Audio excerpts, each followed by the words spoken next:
melihat situasi dari dilema etika itu situasi yang benar dan benar.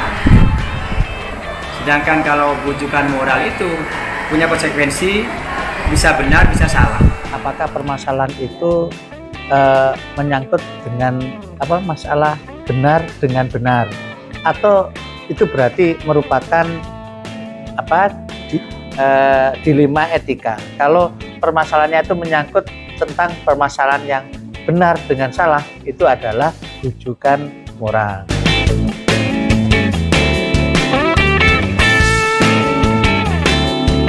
Sebelum keputusan diambil dilema etika itu, terlebih dahulu tentu saya mengumpulkan data, kemudian siapa yang terlibat di situ, menganalisa maslahat madorotnya, baru kita mencari solusi alternatif terbaik. Kita mengedepankan musyawarah antara guru-guru yang berkepentingan.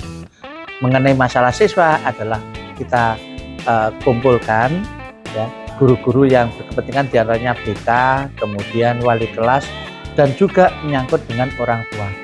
Kemudian hak prerogatif tetap pada sekolah.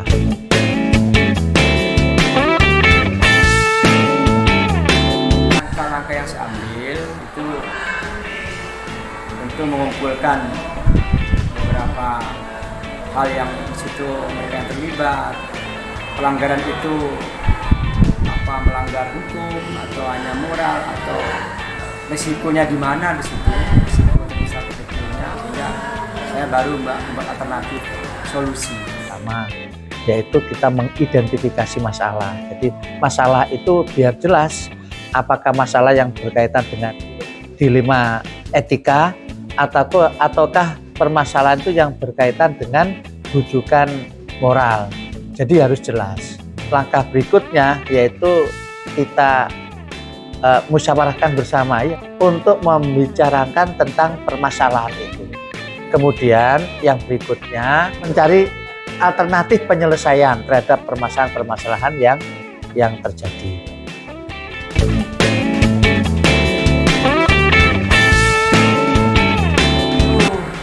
Prinsip asas kemanfaatan dan risiko kecil dari sisi hukum. Identifikasi terhadap masalah harus jelas. Kalau apakah itu dilema, apakah rujukan moral. Jadi harus jelas, sehingga untuk menyelesaikannya harus jelas.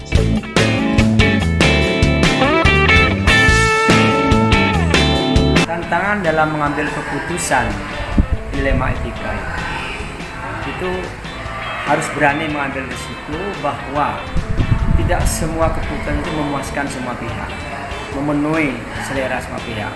Tantangan yang terbesar satu, yaitu diantaranya adalah kekurang kompakan antara permusyawaratan tadi yang diajak untuk bermusyawarah itu. Yang kedua, adanya setelah terjadi suatu kesepakatan, adanya sebuah pihak ketiga tadi. Padahal kesepakatan sudah ada pada kita, tetapi ada orang pihak ketiga yang kurang setuju dengan itu.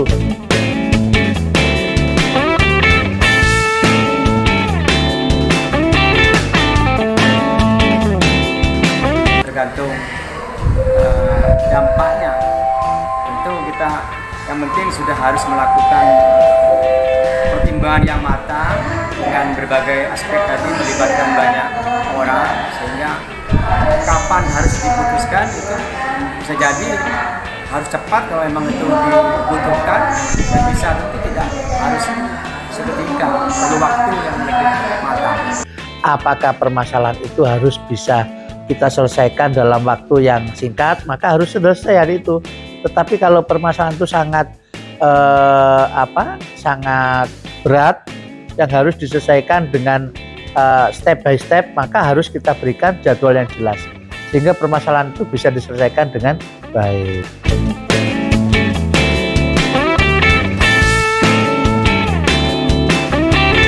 Saya mesti melibatkan orang-orang yang lebih profesional, yang saya anggap punya kemampuan ikut secara tim mengambil keputusan, misalnya dia memang di atas rata-rata yang lain, intuisinya juga bagus, dia sendiri juga punya trust terhadap teman-teman yang lain sehingga dia saya anggap di atas rata-rata, maka dia saya jadikan tangki pemikir lah, semacam thinker. Banyak di antaranya ya para guru wali kelas yang senantiasa menyelesaikan permasalahan-permasalahan anaknya di kelas, dan juga para ibu-ibu, bapak-bapak guru BK yang senantiasa memantau terhadap keadaan anak-anak, dan juga para orang tua yang senantiasa hadir dalam menyelesaikan permasalahan-permasalahan di sekolah.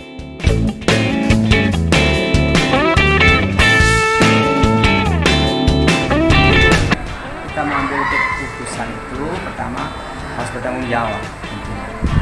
Yang kedua, tentunya sudah mempertimbangkan hal yang sesuai aturan, karena pasti ada risiko. Yang ketiga, kalau sekolah yang penting berpihak kepada murid, bagaimana murid dapat manfaat, bagaimana murid itu dapat berkembang potensinya. Fokus semua pihak warga belajar itu kepada murid. Bahwa permasalahan itu kan banyak, tetapi kita harus runtun di dalam menyelesaikan permasalahan itu. Di antaranya apa? Kita senantiasa mendapatkan ada sebuah pembelajaran apa? Identifikasi masalah. Apakah masalah itu berkaitan dengan dilema? Apakah permasalahan itu berkaitan dengan bujuk moral, ya kan? Kemudian yang kedua, setelah mengidentifikasi masalah, maka kita upaya untuk menyelesaikan masalah melalui sebuah prosedur sehingga nanti kita mendapatkan adanya kesimpulan terhadap masalah yang bersangkutan.